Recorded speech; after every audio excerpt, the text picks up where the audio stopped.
नमस्कार दोस्तों, मैं हूं दीक्षा और आप देख रहे हैं 4 PM गुजरात। आशा करती हूं कि आप सभी बेहतर होंगे। तो चलिए आपको लेकर चलते हैं बिहार की राजनीतिक गलियों में। तो दोस्तों, बिहार के विधानसभा चुनाव 2025 का अंतिम चरण मंगलवार को संपन्न होने के बाद बुधवार को आए एग्जिट पोल ने राजनीतिक हलचल मचा दी है। एक्सिस माई इंडिया के ताजा एग्जिट पोल में राष्ट्रीय लोकतांत्रिक गठबंधन को मामूली बढ़त मिलने का अनुमान है, लेकिन वहीं आपको बता दें कि महागठबंधन ने कड़ी टक्कर दी है। 243 सीटों वाली बिहार विधानसभा में एनडीए को 121 से 141 सीटें मिलने की संभावना बताई गई है, जबकि महागठबंधन की बात करें तो महागठबंधन को 98 से 118 सीटें मिलने का अनुमान जताया गया है। जन स्वराज पार्टी को मात्र 0 से 2 सीटें मिल सकती हैं। वोट शेयर में भी फर्क सिर्फ 2% का है।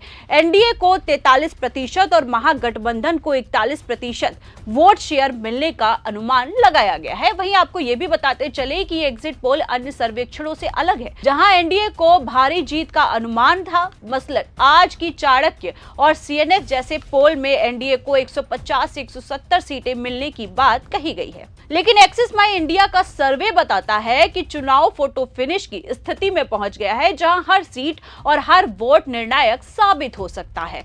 चुनाव के नतीजे 14 नवंबर को सुबह 8 बजे घोषित होंगे। तो दोस्तों, इस खबर में हम आपको विस्तार से बताएंगे कि ये एग्जिट पोल क्या कहता है, चुनाव का बैकग्राउंड क्या रहा और राजनीतिक दलों की प्रतिक्रिया आखिर क्या है। दोस्तों, बिहार विधानसभा चुनाव 2025 को लेकर हाई वोटिंग हुई है। पहले चरण में 6 नवंबर को 121 सीटों पर 65.08% मतदान हुआ, जबकि दूसरे चरण की बात करें तो 11 नवंबर को 122 सीटों पर 69.20 ही वोट पड़े। कुल मिलाकर बात की जाए तो 66.91% वोटिंग रिकॉर्ड की गई है, जो 1951 के बाद सबसे ज्यादा है। चुनाव आयोग ने इसे ऐतिहासिक बताया है। वहीं ये चुनाव नीतीश कुमार की जेडीयू बीजेपी गठबंधन और तेजस्वी यादव की आरजेडी कांग्रेस गठबंधन के बीच सीधा मुकाबला था। वहीं तीसरे कोण की बात करें तो प्रशांत किशोर की नई जन स्वराज पार्टी का था, जो बिहार में पहली बार मैदान में उतरी थी।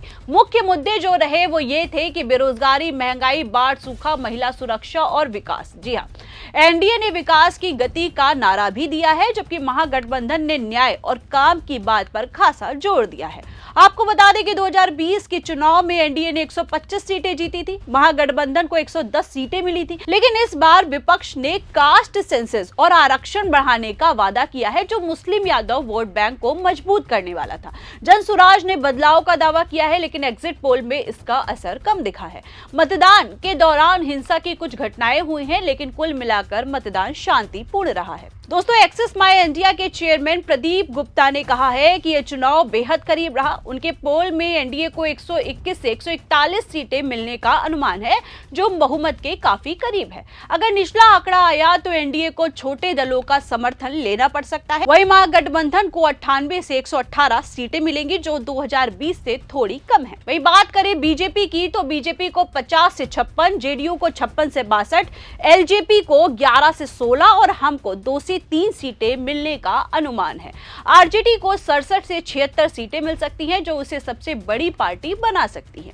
कांग्रेस को 8 से 12, वाम दलों को 10 से 15 सीटें मिलने का अनुमान है।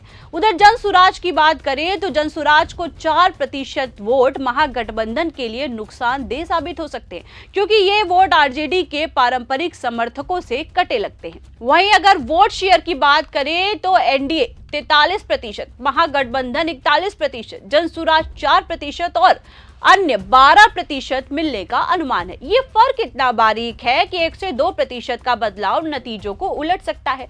गुप्ता ने कहा है कि महिलाओं में एनडीए को 45% समर्थन मिला, जबकि युवा और बेरोजगार मतदाताओं ने महागठबंधन को तरजीह दी है। एक्सिस माई इंडिया ने क्षेत्रवार आंकड़े भी दिए हैं। बिहार को 5 मुख्य क्षेत्रों में बांटा गया है: चंपारण, सीमांचल, कोसी, मिथिला और भोजपुर। चंपारण में एनडीए को 12, महागठबंधन को 9 सीटें मिलने का अनुमान है। यहाँ बीजेपी की पकड़ काफी मजबूत है। वहीं सीमांचल में महागठबंधन को 15, एनडीए को 8 और जन स्वराज को 1 सीट मिलने का अनुमान लगाया जा रहा है। मुस्लिम बहुल इलाके जैसे किशनगंज, अररिया में आरजेडी का दबदबा अभी भी कायम है। यहाँ 70% मुस्लिम वोट महागठबंधन को गए हैं। कोसी में सबसे कांटे की टक्कर चल रही है। यहाँ पे एनडीए 16, महागठबंधन को 15 सीट मिलने का अनुमान है। बाढ़ प्रभावित इलाकों की बात करें तो बाढ़ प्रभावित इलाकों में विकास के मुद्दे हावी रहे हैं। सहरसा, मधेपुर जैसे जिलों में तेजस्वी की रैलियां काफी असरदार रही हैं। वहीं मिथिला में एनडीए को 32, महागठबंधन को 25 सीट मिलने की उम्मीद है। दरभंगा, समस्तीपुर में जेडीयू मजबूत है, लेकिन यादव वोट ने महागठबंधन को संभाल लिया है। वहीं अगर भोजपुर की बात करें तो भोजपुर में एनडीए को 37 से 42, महागठबंधन को 20 से 25 सीट मिलने का अनुमान है। वहीं आरा बक्सर में बीजेपी का ऊपरी जाति वोट बैंक काम आया है। वहीं ये आंकड़े दिखाते हैं कि एनडीए ग्रामीण और ऊपरी जाति इलाकों में आगे है, जबकि महागठबंधन अल्पसंख्यक और पिछड़े वर्गों में आगे है। जानकारी के मुताबिक जनसुराज ने मुख्य रूप से युवाओं को टारगेट किया है, लेकिन 4% वोट ही जुटा पाए हैं।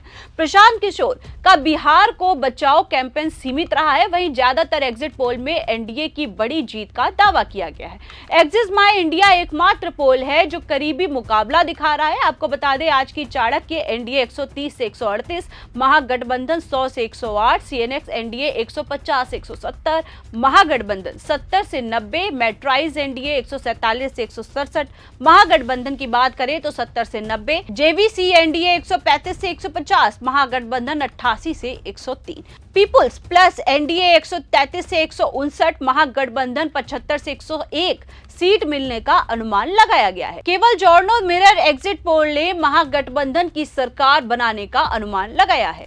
उधर एनडीटीवी का पोल ऑफ एग्जिट पोल में एनडीए 146, महागठबंधन 92 सीटें मिलने का अनुमान लगाया गया है। वहीं एनडीटीवी का पोल ऑफ एग्जिट पोल में एनडीए 146, महागठबंधन 92 सीटें मिलने का अनुमान लगाया गया है। कुल 11 पोल्स में से 10 ने एनडीए को क्लियर बहुमत दिया है। जनसुराज को हर पोल में 0 से 5 सीटें मिलने का अनुमान लगाया गया है। वहीं महागठबंधन की बात करें तो महागठबंधन ने पोल्स को खारिज कर दिया है। तेजस्वी यादव ने कहा है कि एग्जिट पोल गलत साबित होंगे, हमारी सरकार बनेगी।